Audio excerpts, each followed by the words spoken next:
What is up, y'all? We are here for our midweek alchemy message. Wow, my energy is really shifting. I thought it was really cool this morning. It was just like all the rage prayers just took a weight off of my chest and off of my shoulders, and I felt like the video got more views. Maybe it was just one of you watching it a bunch of times so that I wouldn't lose it. But maybe it wasn't. And, lots of people have been commenting, so I just really appreciate it. And I feel the energy changing. Maybe for the first time in my life, I feel that the tides are maybe changing and shifting a little bit, which is just very exciting. My energy is also a lot better. I was feeling a bit under the weather, and my adrenal glands were just like, but I think that I'm starting to come back into the land of the living, and I have been really doing an overhaul on deep cleaning projects around my house, and so I was just putting the last finishing touches today, and I think I'll just do a couple of little things in the morning, like clean my windows, and then like the whole house is perfect. All my laundry's put away. Laundry mountain has been climbed. Sheets are clean, like everything is done at once, and it's been, I don't know when I have done everything all at once and felt like this, and it's it's been one of those deep cleaning projects that you just do not often, so it was quite an ordeal. And then it was disrupted by snowpocalypse, and that was a lot of chaos that caused its own level 2 mess. So, but the energy feels great. I feel new energy coming in. I'm feeling the purge. I'm feeling the cleanse. So I hope you guys are feeling it too. All right. So let's get into the reading from the Wild Unknown Alchemy deck. So if you're kind of new to the channel so I film these later at night after work. I'm trying to shift it to where I can film them earlier so they hit in the evening, but regardless, either way, the reading I film on Monday night is like our anchor message for the week. It's where we get our spiritual lessons. And then the day before that, on Sunday, we get the general weekly energy forecast, what's the spiritual weather gonna look like. So then Monday's a little bit more locked in on specific themes that are gonna play out for the week. So it's our spiritual lessons. And then on Wednesday, we do the alchemy message, and it's basically a continuation of Monday's reading where we look at the process and unpack the process and our approach to the work. So you might be seeing these videos the next morning, but I mean, they generally are just a continuous story that we're living out. So as long as you see them, throughout the week, I think they'll apply and they'll make sense. So anyway, and then Tuesday is our manifestation message. Thursday is a romance reading. Friday ties Monday and Sunday, Monday, and Wednesday's readings together. It's a reflective message that kind of usually sums up the week and takes us through the weekend. And then Saturday night, I delve into the Gnostic Gospels, and that segment and that playlist is called Secret Teachings of Jesus. And so I've done several of the books from the Nag Hammadi scriptures over the last couple of years. So I love those episodes. All right, so let's talk about the cards. So from the Wild Unknown Alchemy, we have melanosis, or the darkening, followed by iron, followed by vitriol. This was coming up a lot during 2025, but it's been, and it was coming up in clusters together a lot, but I noticed that it has been gone for a while, but it's showing up. Significant. Also, If you follow me on Instagram, you will see these posts Monday, Wednesday, Friday, like in the middle of the day. And they are like blog style. It's like the photo, you can see like the layout of the spread and read the message. That's usually the message I read in the audio is the message that's written. You can also go to the posts tab on the channel page here to see those. All right, so melanin, iron, and vitriol. And then underneath melanin or melanosis or the darkening, we have the feminine king of swords reversed. Followed by, an iron is paired with the Five of Pentacles. And vitriol is emphasized by the moon reverse card. All right, so I'm going to pause this and let you guys listen to the audio, and then we'll come back and discuss the cards. This moment is part of our strengthening and maturation. It is exposing the cracks left open for the opponent to sneak in and activate the vitriol within us. This bitter flavor of rage has a viciousness that tears through us as roughly as it lands on the subject. This kind of stinging anger is toxic to ourselves and in a state of fury and imbalance. There is healthy anger and righteous indignation, but that looks like being emotionally in control and repair and solution oriented. Think about the way the Obamas handle things. They go low, we go high, is what they say.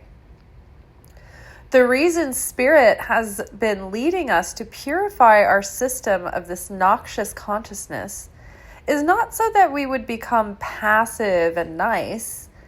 It's so that it could not be activated within us to weaken our power and light. Vitriol cuts us off from the light because it disrupts our vibrational affinity with the light. When we fall into despair, we don't see how Spirit is trying to offer us hope and support and guidance. This moment is uncomfortable, but it is an opportunity to transform our reactive anger into proactive prayer with fire and passion. All right, so there is lots going on. It's like there's intimate applications to this reading, as well as I think some just commentary on global news as well, as usual. So we have the darkening, and this is kind of a looming, threatening kind of looking imagery, but it's actually a really good, very positive card. This card is talking about like being primed for readiness. It's maturation, being prepared, so being ready. And I did want to read from the booklet today for these cards because there's so many key things, lines that prompted thoughts for me that I thought would be relevant. So I just thought I was going to read these cards out of the book today, in addition to just letting you guys know the flow that's coming through. So the darkening, it's like this depth and this deepening and this readiness, like we're ready for deeper meaning. We become deeper in our understanding and our wisdom and knowledge. Well, the king, the feminine king of swords reversed. So the queen is like the master of the feminine elements of the suit. The king is the masculine mastery of the suit. And then when you have the feminine king, that means that both have been brought into self-mastery, the masculine and feminine aspects of whatever the features of the suit. And they have been brought into that alchemical marriage, that balance, that embodiment of both. So this queen of, or not queen of swords, but the feminine king of swords is kind of like stuck in an over analytical position. It's like they're overthinking it. They're maybe too deep into the marination stage. Like, so the darkening card is also talking about like healing and moving forward, and like letting the darkness kind of like be soothing and restful, just like we were talking about at the beginning of the week. And here, let me read. I think this is a good time to read the card. Okay, so melanosis, or the darkening, means depth, readiness, or churning. In alchemy, darkness is an achievement. It indicates the material has been through a significant occurrence, sometimes called an initiatory experience, that has brought it into a state of readiness for the work. Now, doesn't it feel like we've been through this initiatory experience, and we've passed through the portal of the end of the year of the snake? We are going through the portal now in the midst of eclipse season, and eclipse season is just sucking away all the debris of the past. And as we're being spit out on the other side of eclipse season, it's like we're being launched out. It finally is into our new story, into our new timeline. We took out the old videotape of part 1 of the movie, and now we've put in part 2, the second videotape of the movie. It's a new story, new timeline.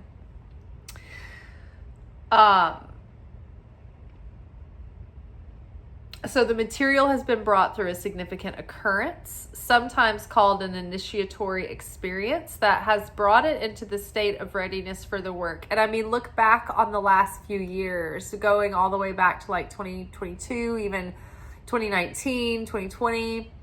And that, I think this last several years has been this portal of initiation. It's been like this process of undoing, of breaking down infrastructures in our life that were no longer serving our highest good, no longer authentic for our path, no longer relevant to our purpose, right? There was maybe certain things and aspects and chapters of our life that had come to completion. And so, it was about like kind of like raking away what was no longer going forward and reinforcing the things that were going to remain. And so that has been quite a process to touch every aspect of our lives over the last few years. I mean, think about every category of your life, every part of your personality, every part of your soul has been stretched and examined and gone through the ringer and turned inside out and cleaned out, just like I've been doing with this house. Our house, our soul house, has been being cleaned and purged. And now we have this new beginning, this new life that we're starting. And it's like we get to fill this house with intentional treasures, right? We get to build our life and create a new story and co-create that alongside God with so much more awareness and consciousness and understanding and wisdom and intention. And it's very exciting. But we could, be in danger of being so used to probing ourselves in the healing process and picking and sifting and going through this constant in self-inventory that it can be kind of jolting to shift into just in the beingness of our new self, right? Like, it's like stop picking at the wound so it can finally heal. it's like the process of the wound itself has come to completion, but now because it's like you keep going back and irritating it, you're keeping the wound fresh. Does that make sense? And I feel like I can sense that for myself too. It's like kind of ruminating beyond what is productive, and getting out of the pits and getting, into forward motion. I'm looking for a new vibration. I don't know if that's the words. Okay, so the darkness prepares us.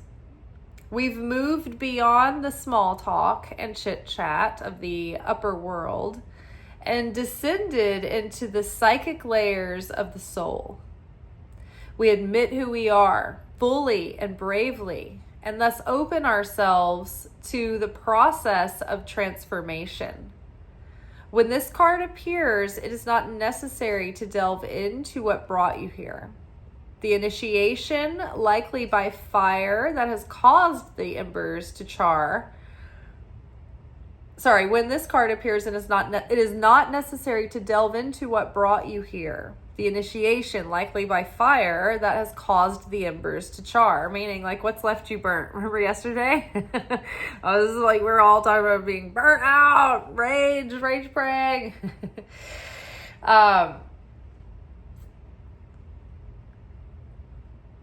So causing the embers to char. Rather, it's time to heal, and darkness is the remedy. Close your eyes, or closing your eyes is a voluntary expression of darkness.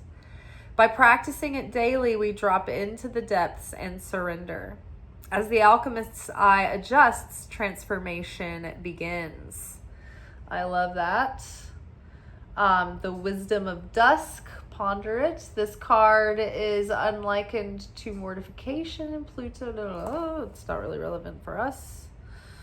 Amazing. And then I'm just gonna, because this is an unusual card, it's not usually in other decks, I'm just gonna go ahead and read Queen, or not Queen, but female or feminine, King of Swords, reverse, overly analytical. So this can be us like going, again and again over material, over covered ground when it's time for, it's like, when you're in an exam and it's being timed and they're like, pencils down, and you keep going, you want to keep writing in on that essay question. You're like, no, there's more I wanted to say. And they're like, oh, pencils down, that's it. That's all the time you have to deal with this. That's not necessarily like, it's not like, put your pencils down, this is as healed as you get. But it's just like, we go in like seasons and waves, right? And so right now it's time to let the healing take its place, take its course, and start being in the beingness. Be ready for the spring of your life where new things are blooming, and be ready to lean into that. Be ready to lean into fresh air, fresh light, fresh excitement, fresh smells of new things blossoming in your life, and moving forward from the past. The past is gone. Okay, so now we move on to iron. And so I feel like, a lot of things that recently have been brought to the surface have made us realize how ready we are for change, and we're ready for new things. We realized that, so iron is used to build all kinds of infrastructure, right? Bridges, all kinds of like things that are like an architecture, and things that are part of our like world, like, and, local infrastructure. It's like how we get around, how our things are connected and built, right?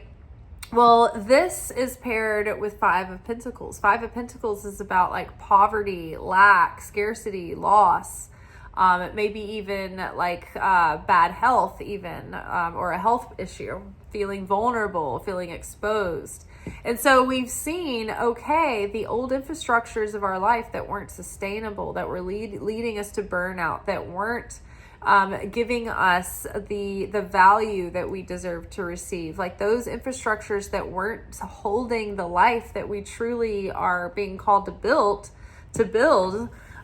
we had to get rid of that old infrastructure so that we could build new infrastructure that's meant for the new life that we are growing into and that we are creating.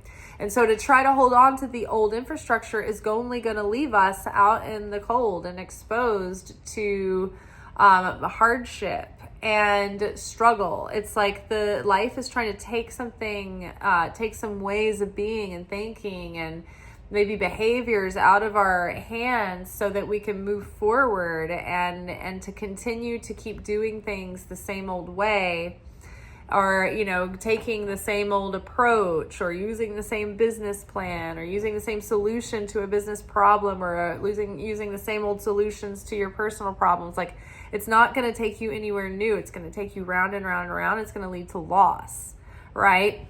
This also makes me think, so the queen, or not the queen, but the feminine king of swords reverse also talks about abuse of power, confusion, and rash action. Well, I don't know if you guys are seeing, like, first of all, the cartel going wild in Mexico over the last few days in retaliation for one of their leaders being, I think, assassinated. And then this morning I found out that over the last couple of days, these breaking stories have come out about Cuba, and I had no idea anything was going on in Cuba. And I find that I'm fairly well, informed about most things. But so I don't know how or what led to Cuba running out of oil. I don't know whether like the U.S. blocked Cuba from getting oil, or whether Cuba relied on their own oil source and they have run out. But Cuba's out of oil. I'm not sure how they ended up running out of oil. And so the entire country is caving in on itself. The infrastructure is just broken and collapsing, because without the oil, they can't run their power grid. So they have no power. And they have the plumbing has the sewage systems have collapsed because there's no power to run the sewage system. So sewage is flooding. They don't have any power. They can't clean water. They can't cook. They can't do anything. They have, I don't know if they have any internet access. I think the only way they don't have any phones, the only way they can talk is if people have ham radio or satellite phones. And there's a naval blockade preventing any Russia is trying to bring in oil, and they won't let them bring in oil.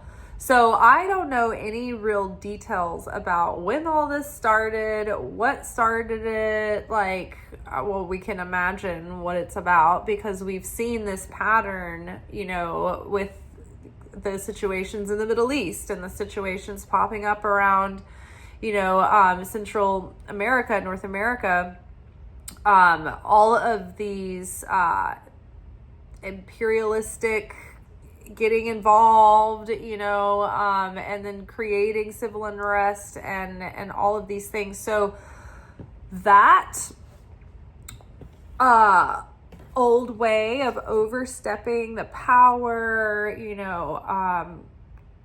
just preventing humanitarian aid from getting in, I think that people are seeing through this and through this agenda and through this kind of behavior, and the people are more concerned about the humanitarian impact and the global impact and the planetary impact, and so and the environmental impact, and so we're ready for a new system, a new world system that is not built on greed and struggle for power.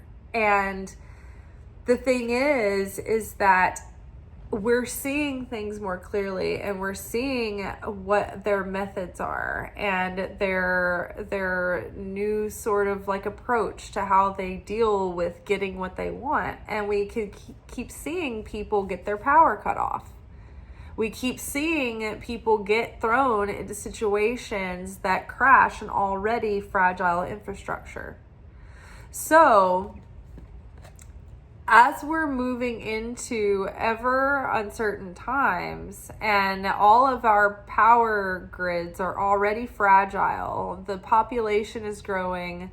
With AI, these data centers are pulling more and more and more off of our grids.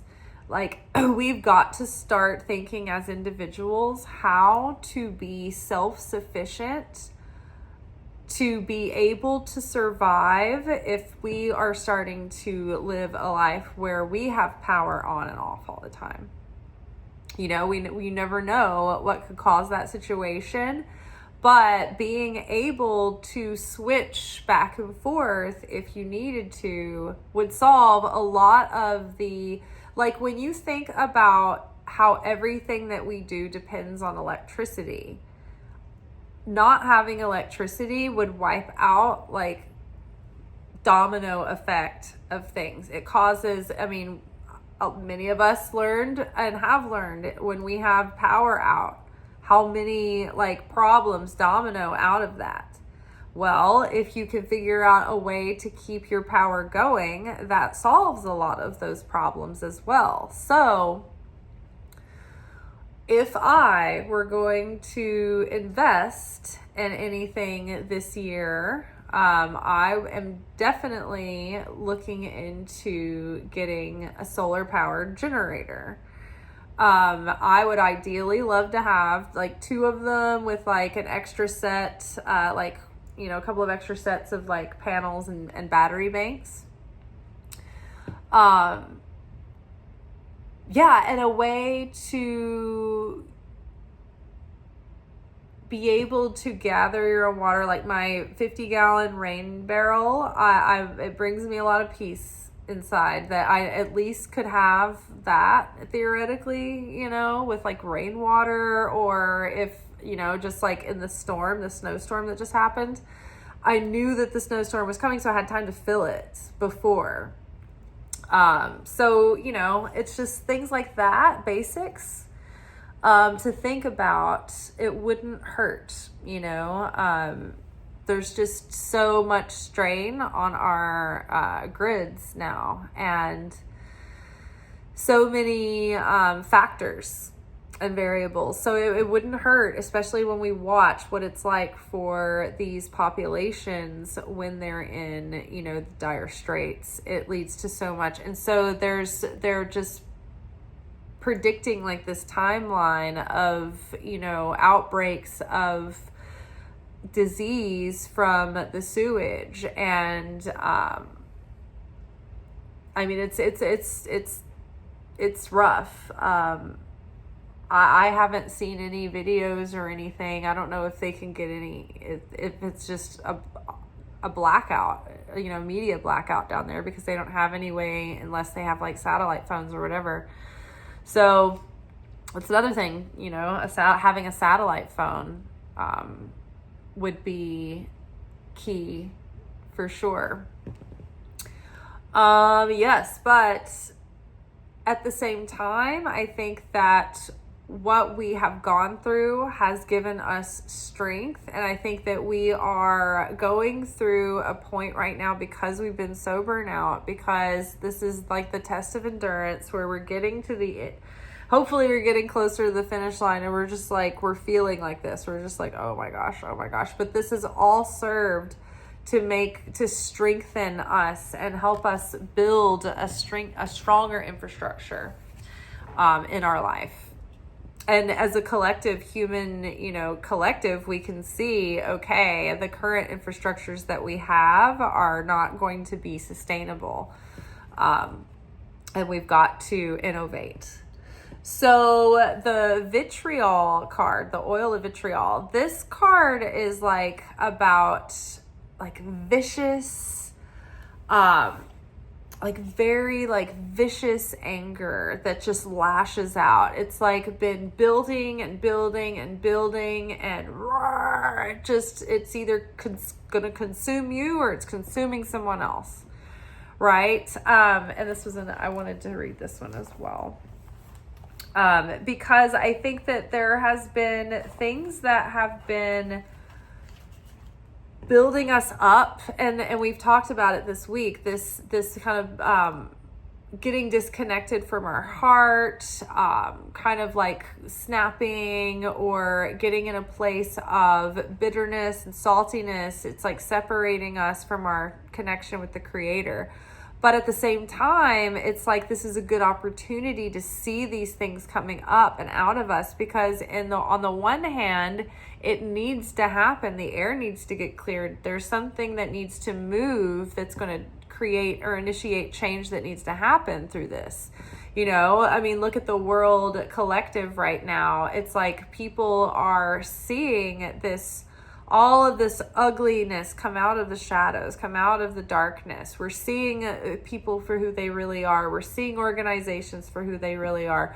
We're seeing all of these agendas from behind the scenes. Like the curtain has been pulled back, and we're seeing the man behind the curtain, and it is terrifying and nightmarish and hideous and enraging. And all of this is being built up, and then it might also be being spewed and projected a little bit on the more localized examples of things that are feeling unjust or seemingly unfair in our own local experience too. And so I think all of it, we're just like, I've had enough. This will not stand.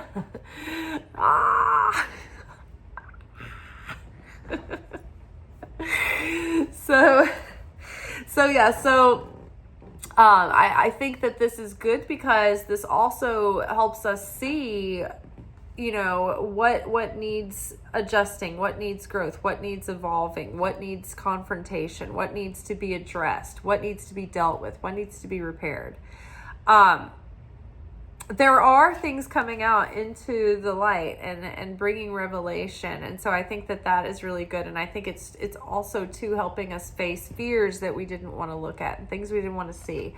But I think that what is most important is that when we see this vitriol come spewing out of us, it's like pause right there, because we need to see where the gap is that's allowing the opponent to get in, and use that vitriol and weaponized against us. So what's happening is that when we get angry like that, in this very like venomous, bitter, vengeful way, it weakens our system. It causes our nervous system to do all kinds of things. It weakens our immune system. It weakens our magnetism. It weakens our connection with the Creator, with Source, that keeps us protected and blessed. So it weakens our influence as a vibrational influence out in the world. And when we walk into a room and we have a steady high vibration of inner peace and well-being and confidence and certainty and trust in the Creator, it's like that kind of energy can move mountains. It literally affects the energy in the room, and it changes the lower vibes to start to come up to yours, because you're the highest vibration, and the more stable and steady you can hold that, the greater the influence it has. But people that are on the side of the adversary, they know that too, and so they want to disrupt our goodness and our peace, and they want to stir up feelings that don't feel good, that end up being toxic and disempowering, and that weaken us, weaken our effectiveness, weaken our creative potency and our magical potency. And so we have to know, okay, where is the door cracked open in my psyche or in my ego or in my heart or in my consciousness or my space where a moment can catch me and make me vulnerable to that little opponent getting in and stirring the pot and causing me to lash out in a rage and become reactive and lose connection with my soul, lose connection with the Holy Spirit and the Creator. That's what the opponent wants. So we have to re-examine, okay, what about me is getting so enraged and worked up about this? Now, there's a lot in the world to have righteous anger about, but we have to take that anger and direct it in a productive way that helps to solve the situation and push the needle forward. But wallowing in anger and like just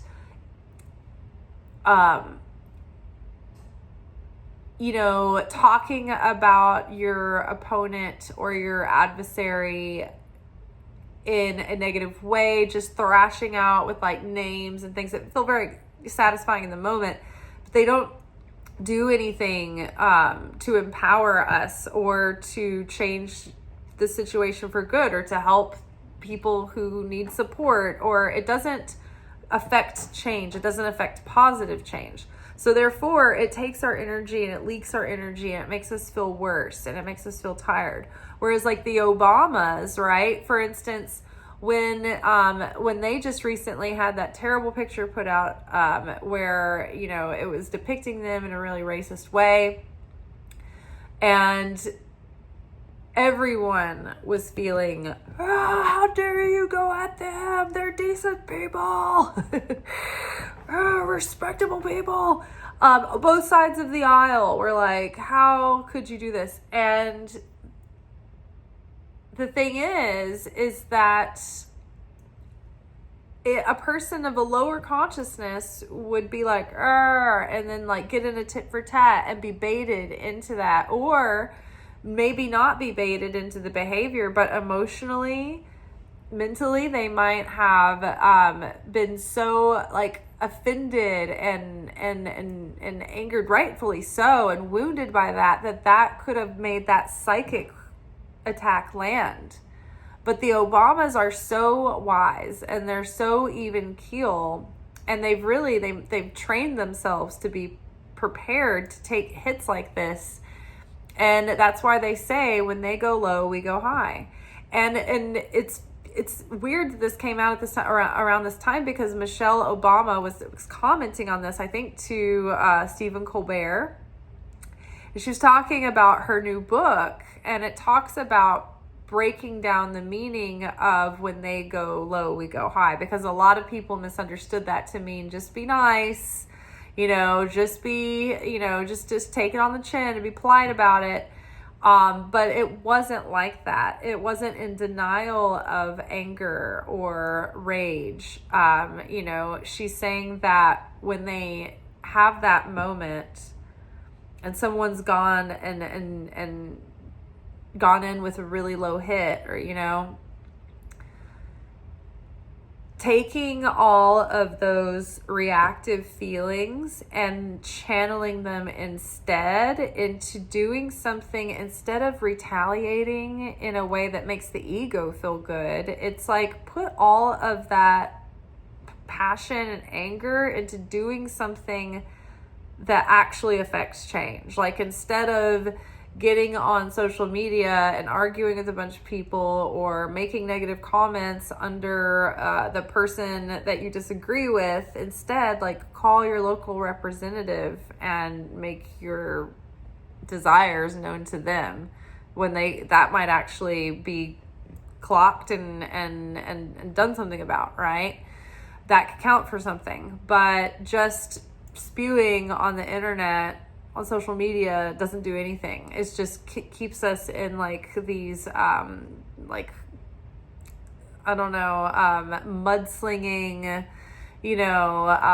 just not good, right? It keeps us in a low vibrational state and it's disempowering. So trying to do something productive. Like, take that feeling and let it impassion you to do something of deep meaning and value that creates beauty in the world, that helps others, that champions a cause, whatever it is. The world needs a lot of things, and a lot of people need, a lot of things. So, instead of getting mad and angry and sour and disempowered, take one action that helps a situation and serves someone or something. And that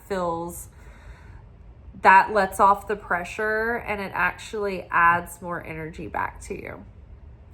All right, that is all for tonight, y'all. I hope that you have a good rest of your evening. If you would like this video, let me know in the comments what you are experiencing out in the world and energy right now, what's been going on for you.